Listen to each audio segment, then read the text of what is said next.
Fletcher, are we familiar with the Catholic influencer Franco Aurelio? Yes. Okay, well, fantastic. Give us a little bit. Give us a little ditty on him, please. Oh, he's well known around Catholic sphere. He's he was very big in the what's called the Pope splainer kind of sphere of social media, which is basically people that are very anti-Pope, especially Pope Francis, and he was taken out of within the context. Catholic community. No, within the outside community. Oh, I see. Okay. Yeah, right. So it's kind of like the Pope splainers are usually people who get told that they're basically explaining for the Pope, but most of the time they don't understand that, the Pope, like, why is the Pope speaking in a foreign language? Why can't he speak English? Well, he speaks Italian and he speaks Spanish. The last one, at least now we have an American one, so you can speak English. But a lot of the times he was misconstrued and taken out of context a lot of times. So he got a huge following for doing just that. And now he is, I think he's part of a couple of big Catholic social media organizations. And what makes him a little bit different is he is very keen on social media, TikTok, and Instagram.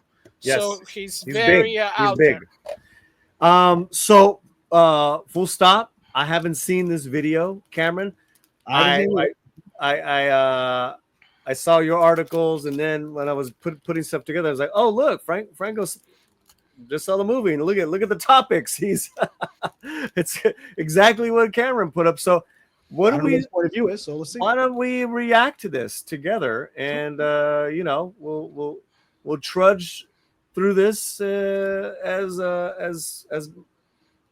we can. All right, let's bring this big. Here we go. I did not care about watching the new Superman until this morning when I woke up to conservatives calling it woke and something about Israel and Gaza and something about immigration. Now, I am Catholic and I submit to all of the Catholic Church's teachings. So, of course, I'm incredibly conservative, but I'm also nuanced on immigration and the Israel and Gaza situation. So do I approve of this movie?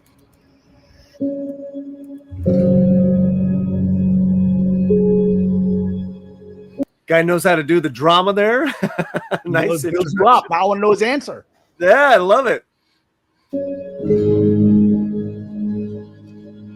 Superman may be an alien, but his soul was made in the image of God. Yes, there were scenes in the movie that might suggest certain political narratives. I mean, the film shows a conflict where one side is trying to commit genocide, which some might find to be an inaccurate reference to what's happening in Gaza. I'll touch on that in a bit, but looking at the movie alone as an art piece, I found nothing objectively morally wrong with these scenes. And that's because all human life is indeed valuable. Superman even treats the villains with dignity. Life is the first thing on his mind. Now, he's not perfect, and there were lives that were lost. But look how Superman treated the main villain. Heck, look how he treated a certain baby. Now, I know some of you haven't seen the movie yet. Don't worry, this is a minor event, but it's a very Catholic moment, and it's key to the point I'm trying to make. So Superman is very weakened and trying to escape the enemies that are trying to kill him. He is also carrying a baby that he cannot put on the ground because there is no ground in this scene. If he wasn't carrying the baby and trying to make sure that the baby doesn't die, he would have way better odds of survival. But at no point does he sacrifice the baby to save himself. Even though the situation looks very grim, he would rather risk dying than exchange a baby's life for his. And it's not even his own baby. This is easier said than done. I have not been tested like that. But these cats... Any thoughts there so far? I agree with him. I mean, I think so far what I've heard, I agree with him for the most part. I actually liked that final moment with Luthor where he tells him very earnestly that he's hoping Luthor will find his humanity too. Right. I really loved that statement. It struck me as true Superman. Right. That he's like, he wants to save Luthor's soul because he's like, there's a good person in there somewhere, Lex. You can find him. Right. And Lex doesn't want it. And yes, I think everything he said so far, it is a humanitarian movie, which is the values that Schuster and Siegel created in Superman in 1939. I felt those values to this movie. And so yes, nothing so far he said seems false or controversial to me. Fletcher. Yeah. I mean, he touches on the humanity side of Superman, but also, the pro-life side.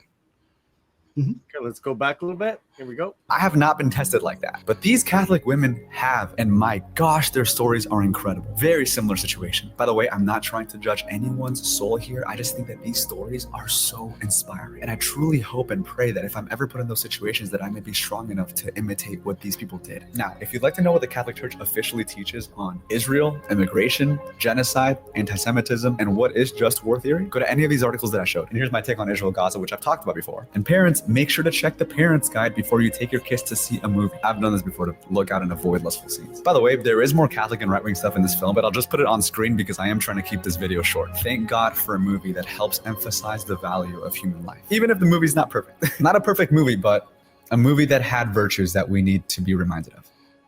All right. Any thoughts, guys? Well, I mean, he didn't actually share his views on Gaza, which I guess we'd have to go to his blurb that was flat. They're similar to yours. Okay, so fine. And, and again, we've had recent events, tragic events in the Catholic Church just yesterday in that area. So in any event, everything he said so far is in accordance with my values. And I think there's universal values. And I'll leave it to Fletcher and you to add more to that. Yeah, no, it's true. It did have a lot of the pro-life stance on it. And I think also, since coming from the, young kind of side of it and very social media savvy, you do have some of the such, as you had mentioned earlier, they're trying to get some of the younger audience into it and try to, poke some of those messages out there.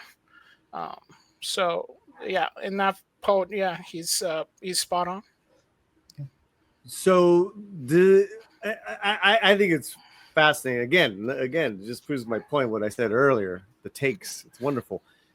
Does this give more juice to, the media, the left-wing side, hating on this film, hating on Gunn and Zaslav because it is a little too right-wing, maybe pro-life, pro-family, so to speak? What do you guys think?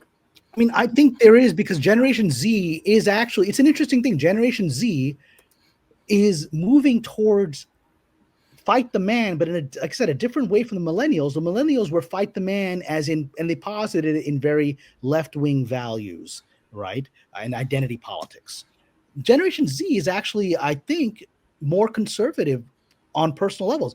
There's all these articles about Generation Z is not really going to sex outside of marriage. They're looking for old school romance and commitment and certain values. And the fact that we've had recently in the last 24 hours, this whole sort of big joke about this CEO who was caught on that Jumbotron, right? With his HR. And it was actually, I saw someone on social media who was a conservative Christian. I think it's Andrew Torba, who creates the Gab, site. Andrew Torba is a very conservative Christian, was saying it's wonderful that adultery is no longer being embraced, that people are mocking it, right? And that's I do think, interestingly enough, Generation Z is moving towards fighting oppressive systems from a more traditionally values conservative perspective. That's an interesting combination that we're witnessing in Generation Z, which fits with my outlook on the world. That's why I kind of like these kids. That's a great point, because I was seeing the backlash and I'm like, and I was thinking like, well, all this because, this guy's cheating on his wife. And I'm like, wow, people got really upset over this, and that's a good point you bring up. What about you, Fletch?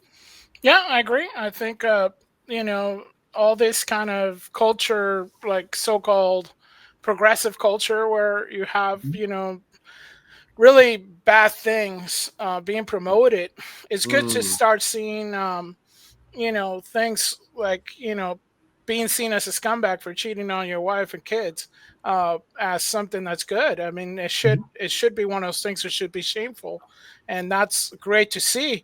But it should not be a surprise, because I don't know, but at least in our church, we're growing leaps and bounds within the year, within the young, community. We have like so many people that are young becoming like hardcore, hardcore religious. I think in all segments of so many religions, because people crave for that some kind of rigidity and value based life. I agree. Good And stuff, actually, man. I want to add that I actually think that phenomenon, at least in the United States, I think Europe, it's a little different, but in the United States, that phenomenon that Fletcher is describing, which I agree is happening, is actually being driven primarily by the Latino community, because the Latino community is a conservative religious community. It is. It's a family values community. Hollywood tried to change that and was not successful. Latinx was an effort to change that, and they have given up on it. And that's been the motivating factor. And at the same time, because of the historical experience of many Latinos of actual colonization, and actual genocide, they are very sympathetic towards oppressed peoples worldwide. And again, it's coming from a more conservative values. Like my politics in the Middle East is actually coming from a libertarian point of view. It's not coming from communist revolution for Gaza. It's coming for people of property rights. If you have property and someone steals it from you and pushes you out, you have a right to reclaim your property or be compensated. That's a libertarian value, right? That's my sympathy. So in Europe, I think it's mostly Muslim and African communities that are pushing this dichotomy of conservative values and more standing up against oppressive structures and decoupling that from Marxism.